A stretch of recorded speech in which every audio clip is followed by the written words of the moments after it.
귀한 찬양 감사합니다.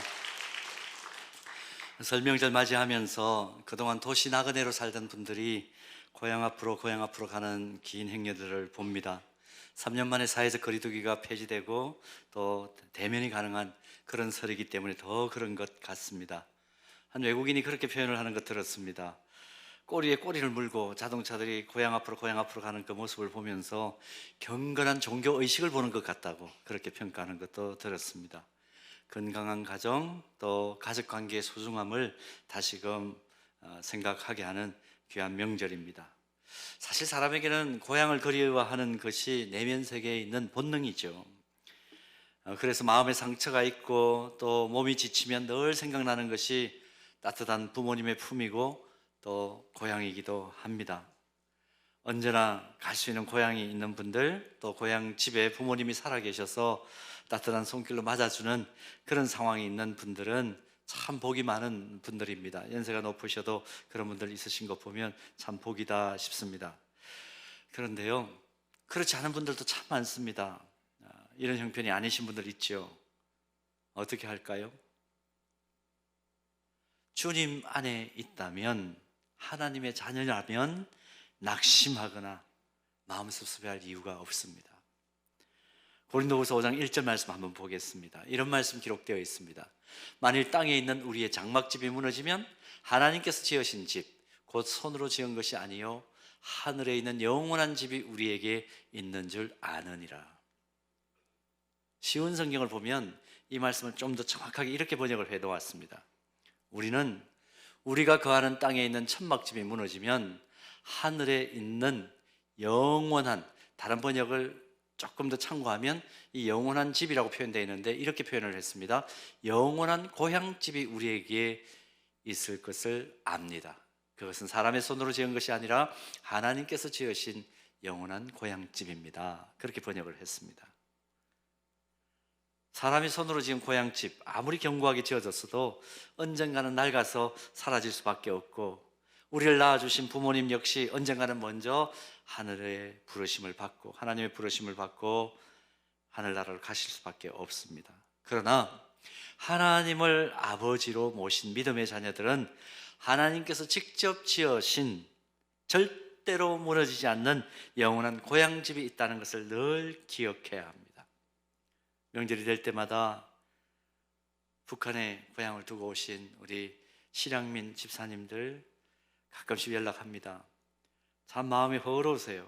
그러나 영원히 살아계신 하나님이 날마다 더 좋은 것을 우리에게 주시는 아버지 하나님이십니다. 그런 고백을 들을 때마다 마음에 정말 따뜻함을 경험하게 됩니다. 그러므로 돌아갈 고향집이 있다고 해서 우쭐할 이유도 없고, 가고 싶은 고향이 없거나 부모님이 계시지 않는다고 해서 위축될 필요가, 영적인 시각으로 보면 전혀 그런 시각을 가질 필요가 없습니다. 사도 베드로는 우리의 이런 현실을 정확하게 내다보면서 베드로전서 2장 11절에 이렇게 영원한 하늘집을 바라보며 순례길을 걷는 나그네다 이렇게 표현을 했습니다. 사랑하는 자들아, 거류민과 나그네 같은 너희를 권한다 그랬습니다. 우리의 정체성은 어떤 육신적인 어떤 형편에 있다 하더라도 모두가 다 나그네요, 순례자라 그렇게 표현을 하고 있는 겁니다. 실제로 성경을 보세요. 성경에 등장하는 모든 인물들이 이 땅을 한번 살아가는 나그네요, 순례자라는 것 우리가 확인할 수 있는 부분들이 너무 많지 않습니까? 아담과 하와를 보십시오. 원래 살던 고향인 에덴 동산에서 쫓겨난 그때부터 계속해서 나그네 인생을 살다가 하나님의 부르심을 받았습니다. 영국 시인 존 밀턴은 고향에서 쫓겨난 이 아담과 하와의 소재를 가지고 신라권도 썼고 복락원도 썼죠. 아브라함, 믿음의 조상이라고 하는 아브라함도 대표적인 나그네인 것 우리가 성경을 통해서 확인합니다. 야곱은 어떤가요? 쌍둥이 형 에서를 속이고 장자권을 탈취한 이후에 그 형을 피해서 도망간 그때부터 마지막 숨을 거두기까지 나그네 인생을 삽니다. 성경에 이런 인물들이 계속해서 반복적으로 기록된 것은 우리 보고 깨달으라는 거죠. 너희들 나그네야, 나그네야. 창세기 7장 9절 말씀 보면 스스로 애굽으로 이민을 온 이후에 바로왕 앞에서 자기 인생을 돌아보면서 이렇게 자기 고백을 합니다. 야곱이 바로에게 이르되 내 나그네 길의 세월이 130년이니이다. 내 나이가 얼마 못 되니 우리 조상의 나그네 길의 연조에 미치지 못하나 험악한 세월을 보냈나이다. 평생 나그네 서러움을 당하면서 늘 고향을 그리워했다는 겁니다. 오죽하면 이 마지막 유언이 꼭 고향 땅에 자신의 시신을 묻어달라 그렇게 요청을 했을까요? 이스라엘 백성들 아수르에 망하고 북이스라엘이 아수르에 망하고 남유다가 바벨론에 다 망해가지고 그 이방 나라로 끌려갔을 그 당시 그들은 역시 나그네 비참한 삶을 살았지 않습니까? 시편 137편 보면 얼마나 나그네 인생이 고달팠는지 또 얼마나 마음이 지쳤는지 시편 137편 1절에서 5절 내용을 보면 이렇게 기록을 해두었습니다. 우리가 바벨론의 여러 강변 거기에 앉아서 시온을 기억하며 울었도다. 가보지 못하니까 기억만 하는 거죠. 그 중에 버두나무에 우리가 우리의 수금을 걸었나니. 왜 수금을 걸었을까요? 이는 우리를 사로잡은 자가 거기서 우리에게 노래를 청하며 우리를 황폐하게 한 자가 기쁨을 청하고 자기들을 위하여 시온의 노래 중 하나를 노래하라 함이로다. 우리가 이방 땅에서 어찌 여호와의 노래를 부를까? 예루살렘아 내가 너를 잊을진데 내 오른손이 그의 재주를 잊을지로다. 감이 오시나요? 끌려간 것도 서러운데 자기들을 지배하는 지배자들이 너희들 악기 가져왔지? 그 악기 가지고 우리 앞에서 노래해봐. 우리가 섬기는 신들 그들을 찬양한 노래 좀 해봐. 그렇게 윽박지르는 겁니다.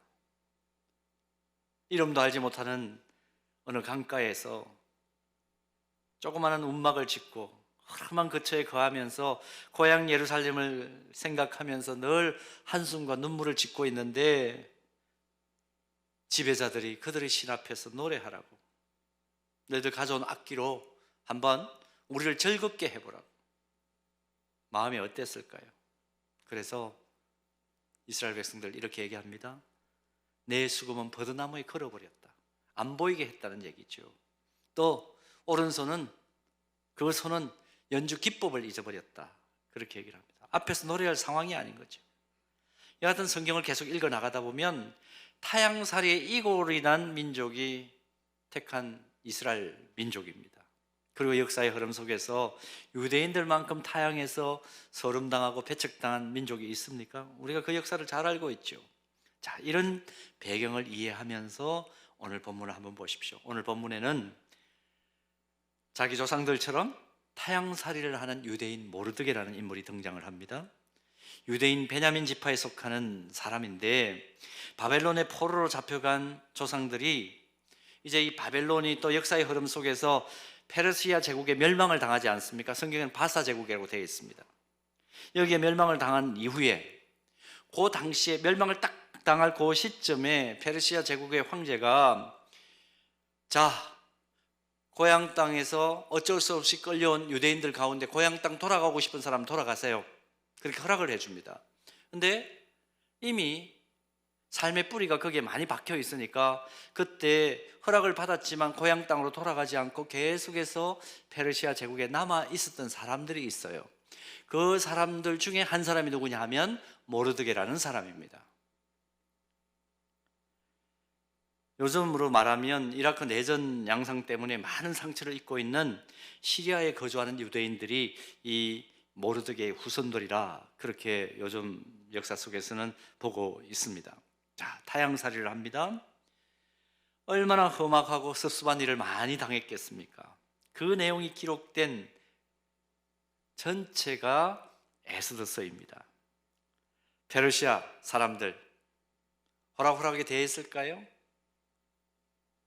자기 나라에 눌러앉아 살면서 페르시아 문화에 동화되지 않고 자기들끼리의 공동체 안에서 개토화되어 가지고 자기들끼리만 자기의 고유 문화를 전통을 고수하는 유대인들 어떻게 보였을까요? 저것들 때문에 페르시아 제국이 더 팽창할 수 있는데 걸림돌이다 이렇게 생각을 했겠죠. 그래서 유대인들에 대한 앙심을 품은 사람들이 생겨나기를 시작합니다. 그러면서 어떤 계획을 짜느냐, 저것들 다 멸절시켜버려야 되겠다. 다 없애버려야 되겠다. 페르시아 제국에 아예 씨를 말려 버려야 되겠다. 그렇게 계획을 하는데 그 수장이 누구냐 하면 당시 아하수에로 왕에게 신임을 받았던 하만이라는 인물입니다. 근데 그 과정 속에, 그런 악한 계획이 꾸며지는 과정 속에 아주 우연히 모르드게가 양육을 한 사촌 누이 동생 에스라는 여인이 그 아하수에로 왕의 왕후가 되죠. 별이란 이름을 뜻을 가지고 있는 사람입니다. 에스더. 우연히 왕비가 되고, 또 당시 통치자 아하수에로가 어느 날 밤에 잠이 안 옵니다. 아주 잠이 안 오는데 우연히 읽을 거리를 찾다가 뽑아들었는데 아주 우연하게 에스더의 사촌 오빠인 모르드게가 쿠데타 음모로부터 자신을 보호해 준 내용을 아주 우연히 읽는 거예요. 모든 것이 우연인 듯한 사건이 에스더서에 기록되어 있습니다. 이런 상황에서 결국은 유대인들이 다 죽게 생긴 그 상황을 놓고 모르드게와 에스더가 고민을 하다가 에스더가 내가 죽으면 죽으리이다 하고 왕 앞에 나가서 유대인 몰살 계획을 이야기하면서 사건이 반전되는 내용이 에스더서에 쭉 기록되어 있습니다. 여러분, 제가 계속해서 얘기를 하면서 우연이라는 말을 계속 반복하고 있는 것 들리십니까? 우연히 일어난 일련의 과정을 통해서 한민족이 악한 사람들에게 그 개교에 몰살당할 뻔한 끔찍한 사건이 오히려 그들을 보호하는 방향으로 바뀌게 됩니다. 나그네 서름을 당하고 있던 민족이 오히려 반전의 역사를 맞이해서, 우리가 10장 3절 말씀, 오늘 본문 3절 말씀을 읽었는데, 몰살 당하는 사람들 가운데 한 사람인 모르드게가 오히려 영광을 얻는 그런 내용을 우리가 본문 속에서 보았습니다. 에스더 9장 17절 이하 말씀 보면 이 하만이라는 사람이 음모를 꾸미고 시행 날짜를 확정짓기 위해서 제비를 뽑죠. 주사위를 던집니다. 근데 그 주사위가 뭐냐 하면 푸르입니다. 푸르. 주사위 명칭을 푸르라 부릅니다. 이 주사위를 던져가지고 아달월 13일 날 날짜를 정해서 유대민족을 완전히 멸절시키려고 하는데, 아달월은 요즘으로 얘기하면 2월 25일에서 3월 25일 그 정도의 기간입니다. 푸르로 주사위를 던져서 정한 그날에 우연의 과정들을 통해서 오히려 유대인들은 살아나고 유대인들을 죽일 계획을 가지고 있던 하만은 유대인들이 달려야 될 그 장대에 자기가 달려버리는 반전의 역사가 시작되는 거죠. 타향살이하는 유대인들에게 두고두고 쓰라린 기억으로 남을 뻔한 사건이 우연과 우연의 연속으로 오히려 이제는 유대인들에게는 기쁨의 명절 축제로 기억되는 그런 역사가 일어난 것입니다. 그래서 유대인들은 이 놀라운 시간을 다시 회상하면서 이 날을 명절로 지킵니다. 무슨 명절입니까? 푸르절, 불임절인 겁니다. 지금도 불임절이 되면 유대인들이 아주 중요하게 행사를 하죠. 얼굴에 색칠을 화려하게 하고 또 화려한 의상을 입고 모르드게와 에스더의 가면으로 분장을 해서 가면 무도회를 합니다. 또 하만의 귀라고 불리는 삼각형 모양의 과자를 먹는 그런 축제를 벌입니다. 자, 이런 내용을 이제 기록하고 있는 에스더서, 그 마무리 결과를 우리가 오늘 본문에서 읽었던 겁니다. 10장 3절, 타향에서 비록 나그네로 살고 있었지만 모르드게는 왕의 다음 가는 위치를 차지했고 또 자기 동족들 가운데 존경과 사랑을 한 몸에 받는 사람이 되었다. 그 내용을 기록하고 있습니다. 안팎으로 인정을 받는 행복한 나그네로 산 것이죠. 한편에 마치 잘 짜여진 드라마나 뮤지컬을 보는 것 같습니다. 이 말씀을 우리가 묵상을 하면서 오늘 우리의 정체성을 나그네로 인식할 때 우리는 모르드게처럼 이런 행복한 나그네의 삶을 살 수는 없을까? 이런 의문을 가지게 됩니다. 어떻게 하면 모르드게처럼 한 번밖에 살 수 없는 인생, 나그네로 살지만 이런 행복한 나그네로 살 수 있을까?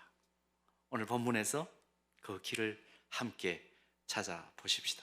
자, 첫 번째로 행복한 나그네로 이 세상을 살아가려면 세상의 모든 역사를 그 손에 붙들고 계시는 주권자이신 하나님을 철저하게 신뢰해야 된다는 것을 발견합니다. 하나님을 신뢰하면서 하나님의 임재하심을 충만함 있게 경험할 때, 그렇게 살아갈 때 비로소 복된 삶을 살아갈 수 있다는 겁니다. 에스더 전체를 읽어보면 참 희한한 거 발견해요. 1장부터 마지막 장의 10장에 이르기까지 단 한 번도 하나님에 대한 직접적인 언급이 없습니다. 하나님의 이름이 나타나지 않습니다. 신앙적인 언어도 거의 나타나지 않습니다.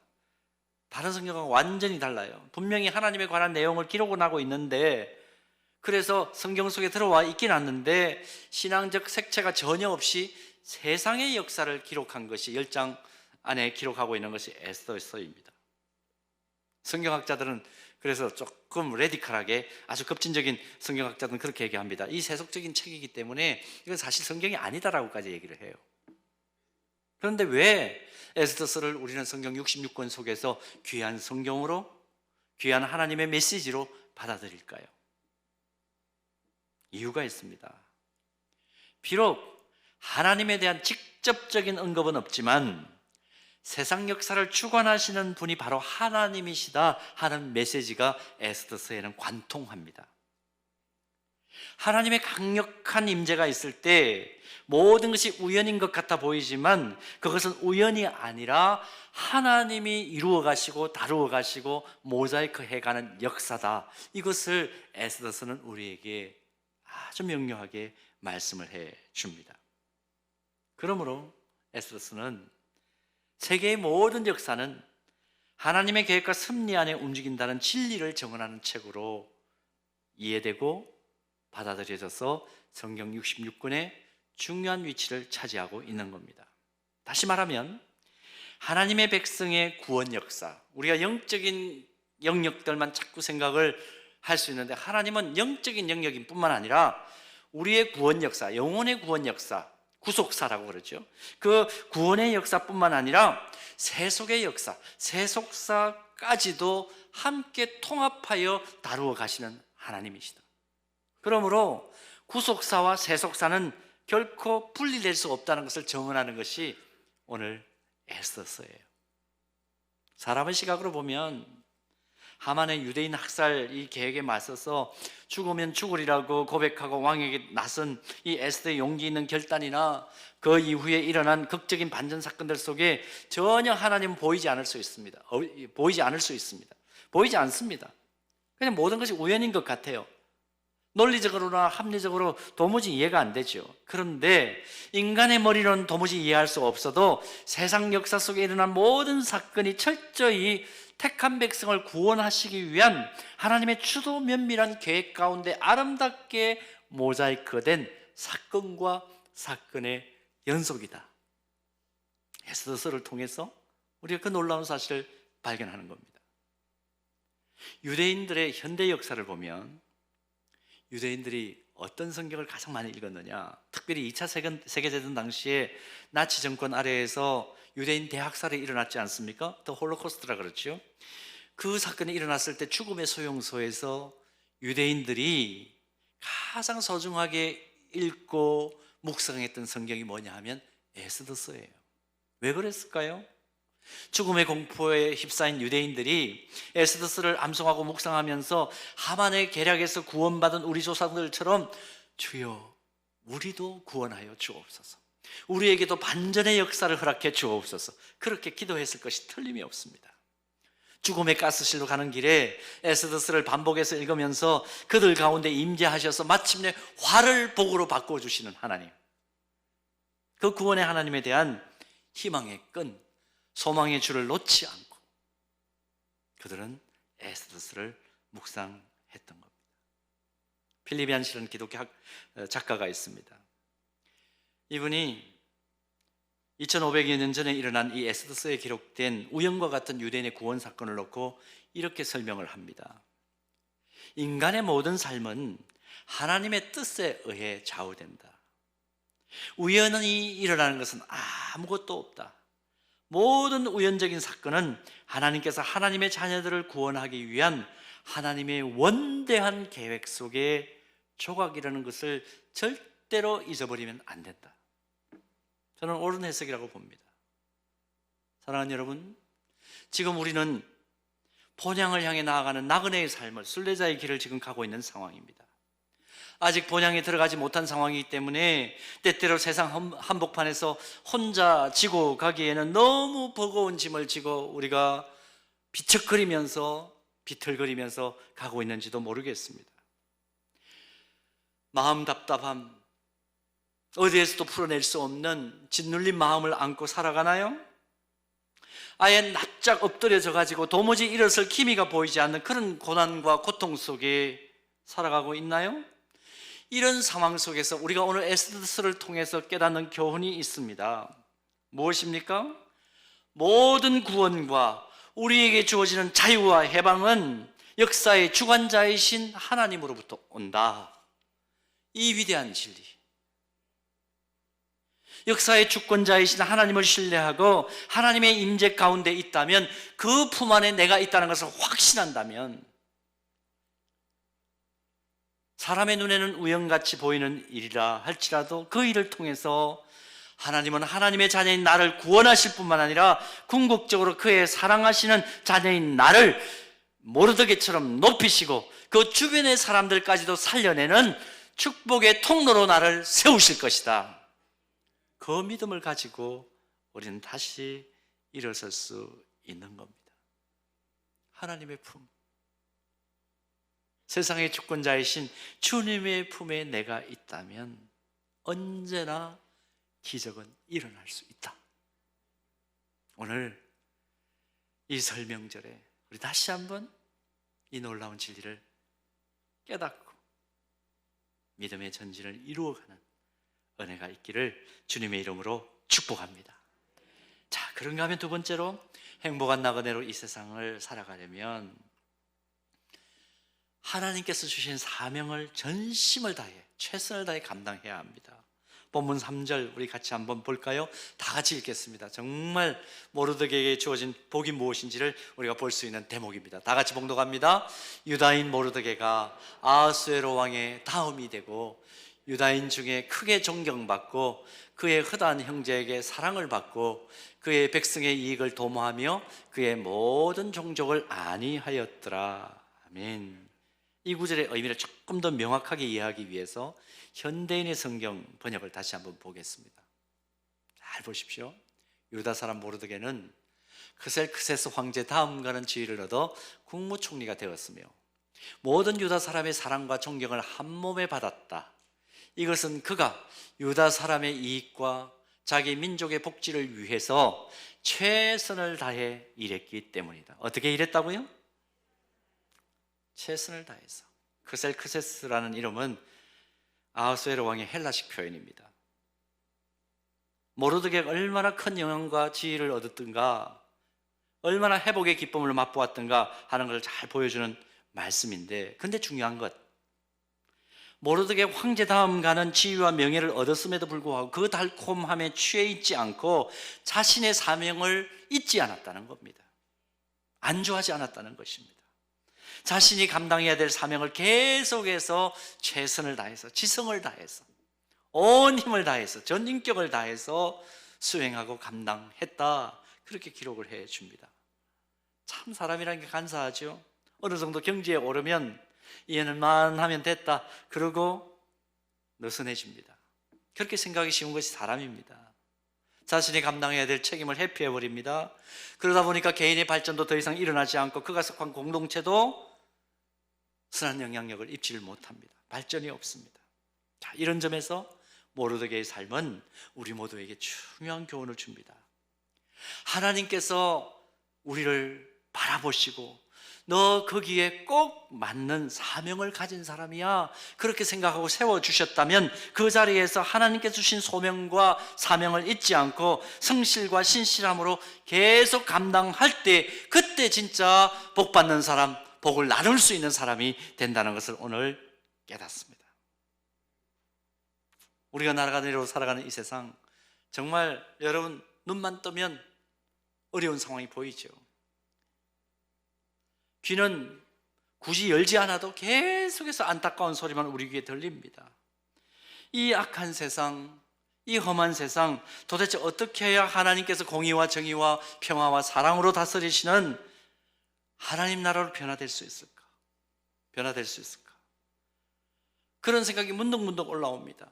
하나님, 이 악한 세상 어떻게 변화될까요?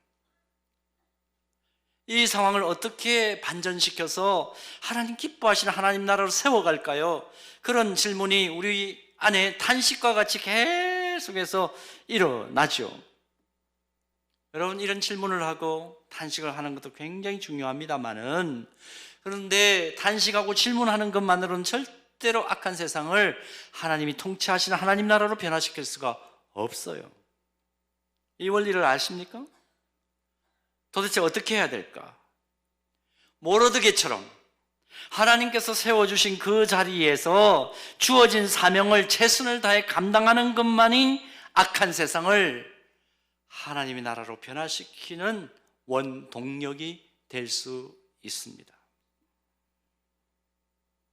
제대로 복음을 이해하는 사람은 절대로 자신이 구원받은 것만으로도 만족할 수가 없습니다. 복음의 진수를 깨달은 사람, 날마다 하나님의 은혜의 감동을 받은 사람, 내가 하나님의 품 안에 있다라고 늘 고백하는 사람, 나 혼자 구원받고 천국 가는 것으로 만족하지 않습니다. 내게 호흡이 주어졌고 건강이 있고 하나님께서 나를 이 자리에 세우셨다는 분명한 이유를 깨달은 사람은 그 자리에서 하나님께 주신 사명을 최선을 다해 감당해서 자신의 주변을 하나님 나라로 바꾸어가는, 그리고 나와 함께하는 사람들에게 복의 통로가 되는 그 역할을 감당한다는 겁니다. 그래서 하나님 나라가 더 견고하게 세워지는 놀라운 역사를 함께 보는 은혜를 누린다는 것입니다. 사랑하는 여러분, 우리는 나그네입니다. 나그네인 우리를 하나님께서 지금 어디에 세워 놓으셨습니까? 가정입니까? 직장입니까? 학교입니까? 가르치는 자리에 있습니까? 아니면 배우는 자리에 있습니까? 우리의 사명을 자각할 수 있기를 바랍니다. 하나님께서 왜 나를 이 자리에 세우셨는지 깨닫기를 바랍니다. 같은 맥락에서 이런 질문을 여러분들께 한번 던져볼까요? 여러분, 좋은 교회에서 신앙생활 하고 싶으시죠? 쉽게 표현할게요. 좋은 교회 다니고 싶으시죠? 아멘은 잘하시네요. 좋은 교회 다니시고 싶으시면 대답을 드리겠습니다. 좋은 교회 만들기 위하여, 좋은 교회 세우기 위하여 내가 헌신하셔야 됩니다. 내가 하나님께서 세우신 그 자리에 최선을 다해서 헌신할 때에 좋은 교회 다닐 수 있는 특권이 주어집니다. 좋은 가정 만나서 행복한 가정생활 하고 싶으세요? 이건 아무도 아멘을 안 하시는 거 보니까 알아서 살겠다는 의미인가요? 좋은 가정에서 행복한 삶 영위하고 싶으세요? 그렇다면 내가 먼저 헌신하셔야 됩니다. 내가 좋은 가정을 만들기 위해서 내가 무엇을 할 것인가를 오늘 결단하셔야 돼요. 좋은 직장을 다니고 싶으세요? 이 직장을 오늘 때려치워 내일 때려치워 갈등하지 마시고 좋은 직장으로 우뚝 설 수 있도록 내가 해야 될 일이 무엇인지, 하나님께서 이 아까운 시간에 한 번밖에 살 수 없는 내 인생을 왜 이곳에 세워두셨는지를 반드시 인지하셔야 하는 겁니다. 오늘 우리에게 이 설명절에 이런 결단이 있기를 바랍니다. 하나님께서 우리에게 영원한 본향을 바라볼 수 있도록 하시면서 계속해서 우리를 품고 가시는 하나님이신 것을 인식하면서, 인정하면서 온 세상의 주권자이신 하나님께 늘 기도하며 하나님 뜻을 깨달아서 하나님의 뜻을 이 땅에 보여주는 하나님의 사람, 그 과정을 통해서 최선의 삶을 살아가는 나의 그 삶을 통해서 우리 주변의 사람들이 복음의 기쁨을 만끽할 수 있는 그런 놀라운 역사를 일으키는 진짜 행복한 나그네로 사는 저와 여러분 되기를 주님의 이름으로 축원합니다.